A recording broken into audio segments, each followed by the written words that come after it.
The morning mist covered the mountains like a blanket as Kazuha trod a small trail alone. The world was silent. Not a single feather flapped, and not a single cicada sang.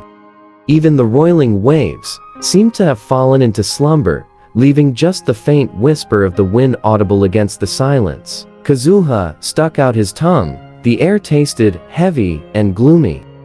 This told him that it would soon rain. He peered into the distance and spotted a plume of smoke up ahead. Below it were several straw huts. Tonight, it seemed, he would have a roof over his head.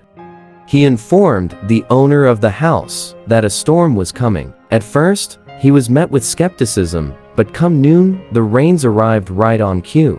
In awe of this wanderer's skill, the master of the house eagerly offered him lodging. The storm raged into the night. Kazuha held his quilt close, and as he listened to the onslaught of rain against the autumn leaves, his mind began to wander.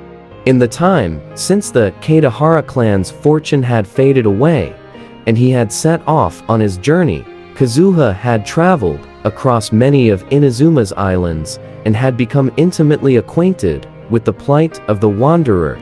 Moving between islands usually necessitated traveling by sea. Kazuha would make these trips alone, in a small, slow boat, making things all the more perilous when he had to battle against strong headwinds or violent thunderstorms.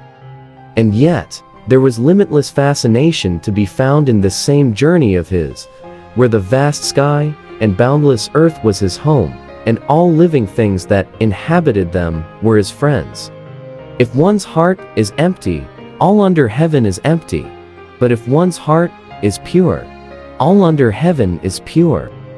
With his sword in his hand and his chosen path in his heart, he could go on his way with a song on his lips and with nothing to fear, no matter the perils he may face.